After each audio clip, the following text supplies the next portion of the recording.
वैरागी बने तो जग छूटे, सन्यासी बने तो छूटे तन, महाकाल से प्रेम हो जाए तो छूटे आत्मा के सब बंधन। नमस्कार दोस्तों, स्वागत है आप सभी का आपके अपने चैनल में। चिड़िया की शिव भक्ति और चिड़िया वाली बूढ़ी माँ की कहानी। आज मैं आप सभी को ये कहानी सुनाऊंगी। चिड़िया वाली बूढ़ी माँ का मंदिर जो कि गुजरात में स्थित है, ये एक सच्ची कहानी है। कौन है ये बूढ़ी माँ, क्या है चिड़िया की कहानी, आइए जानते हैं इस कहानी के माध्यम से। एक बात और, अगर आप ये कहानी सुन रहे हैं तो इस कहानी को पूरा सुनिए, इसे आधा अधूरा छोड़कर जाने की गलती मत करें, क्योंकि इस पवित्र कहानी को आधा अधूरा छोड़ने से आपको पाप भी लग सकता है। इसीलिए इस कहानी को पूरा सुने। आप अगर शिव भक्त हैं तो भोलेनाथ का अनादर न करें दोस्तों। इससे पहले की कहानी को शुरू करें, आप चैनल को सब्सक्राइब कर लें, लाइक व शेयर करें और अच्छे अच्छे कमेंट करें।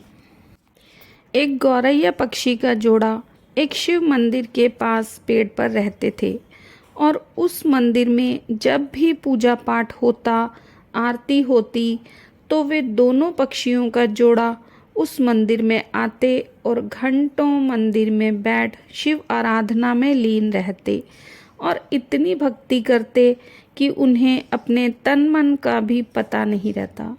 उन दोनों पक्षियों का यही नियम था। सुबह शाम जब मंदिर में आरती होती, भक्ति होती, वे मंदिर में पहुंच जाया करते और शिव आराधना करने लगते और उसके बाद अपने बच्चों के लिए खाने पीने की व्यवस्था करते।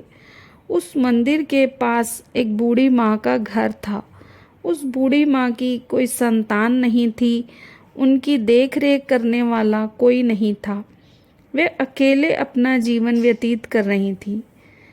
उन बूढ़ी माँ को पक्षियों से बड़ा लगाव था। वे उनके लिए रोज़ अपने घर की छत पर दाना पानी डाला करती थी।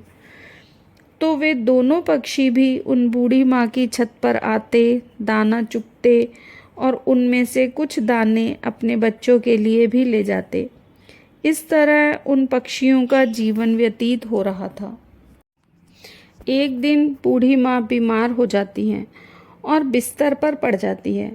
क्योंकि उनकी सेवा करने वाला तो कोई था नहीं, अब वो पक्षियों के लिए दाना डालने भी छत पर नहीं जा पाती और अब पक्षी जब वहाँ आते तो दाना पानी नहीं पाते। वो सोचते कि बूढ़ी माँ कहाँ चली गई, वो दाना पानी डालने क्यों नहीं आ रही हैं। अब एक दिन अकेले रहते रहते बिना दवाई के उन बूढ़ी माँ की मौत हो जाती है और उधर वो पक्षी जोड़ा बूढ़ी माँ को खोज रहा होता है। वे सोचते हैं कि हमने उन्हें हर जगह ढूंढा।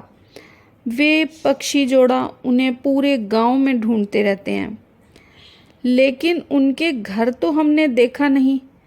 ऐसा सोचकर वो पक्षी जोड़ा बूढ़ी माँ को ढूंढने उनके घर चले जाते हैं। वे वहाँ देखते हैं कि बूढ़ी माँ तो अपने बिस्तर पर हैं और उनके शरीर में कोई हलचल नहीं हो रही है। उनके चेहरे पर भी मक्खियाँ भिनभिना रही हैं। ऐसा देखकर वे अपने पंखों से उन मक्खियों को हटाते हैं, उन्हें जगाने का प्रयत्न करते हैं। तब चिड़ा कहता है कि अब इनकी मृत्यु हो गई है। ऐसा जानकर उन्हें बड़ा ही दुख होता है। अब उन्हें दाना चुगने के लिए दूर दूर जाना पड़ता है। एक दिन जब मंदिर की घंटियां बजने लगती हैं और शिवजी की पूजा शुरू हो जाती है, तब वो दोनों पक्षी एक पैर पर खड़े होकर शिवजी की निराधार भक्ति करने लगते हैं। दिन पर दिन बीतते जाते हैं, महीनों बीत जाते हैं। पक्षी बिना खाए पिए भक्ति करते रहते हैं। ये देखकर महादेव बड़े ही प्रसन्न होते हैं और उन पक्षियों को दर्शन देते हैं और कहते हैं, हे गौरैया, मैं तुम्हारी इस अखंड भक्ति से बड़ा ही प्रसन्न हूँ। मांगो, तुम क्या मांगना चाहते हो। तब पक्षी कहते हैं कि हमें अपने लिए कुछ नहीं चाहिए, और अगर आप कुछ देना ही चाहते हैं तो उस बूढ़ी माँ को जीवित कर दीजिए। तब भोलेनाथ ने कहा कि ये तो सृष्टि के नियम के विरुद्ध है, तुम कुछ और मांग लो। लेकिन पक्षी कहते हैं कि हमें तो बस यही चाहिए कि बूढ़ी माँ जीवित हो जाएं। इस पर भोलेनाथ कहते हैं कि उनका तो शरीर भी शत विशत हो गया, मैं कैसे उसमें प्राण फूंकूं। इस पर पक्षी हट करने लगते हैं कि महादेव, आप अपने वचन से पीछे हट रहे हैं। महादेव को उन पक्षियों के हट के आगे अपने वचन के कारण उस बूढ़ी माँ के शत विशत शरीर को फिर से ठीक करना पड़ता है और उसमें प्राण फूंकने पड़ते हैं। जीवित होने पर बूढ़ी माँ साक्षात महादेव को अपने सामने देखकर भावित भोर हो जाती हैं और पूछने लगती हैं कि मैंने ऐसा क्या किया कि आपको मुझे पुनः जीवित करना पड़ा। महादेव बताते हैं कि तुम्हारी वजह से नहीं, बल्कि उन पक्षियों की निराधार अखंड भक्ति से प्रसन्न होकर मुझे तुम्हें जीवित करना पड़ा। ऐसा सुनकर बूढ़ी माँ भोलेनाथ को प्रणाम करती हैं और फिर अपनी दैनिक दिनचर्या में लग जाती हैं। फिर से पक्षियों को दाना डालने लगती हैं। एक दिन वह पक्षियों से कहती हैं कि तुमने भोलेनाथ की अखंड भक्ति कर मेरे लिए प्राणदान मांगा और मुझे फिर से जीवित किया। मैं चाहती हूँ कि तुम मेरे ही घर पर बस जाओ, मेरे ही घर पर मेरी आँखों के सामने रहो। पक्षी उनका प्रस्ताव स्वीकार कर लेते हैं। धीरे धीरे ये बात गांव में फैल जाती है कि इस बूढ़ी माँ में दैवीय शक्ति है, जो यह मरकर भी जीवित हो गई।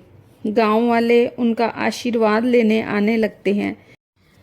इसी तरह लोगों के दुख दूर करते करते बूढ़ी माँ काफ़ी समय तक जीवित रहती हैं और अपने उसी घर में समाधि ले लेती हैं।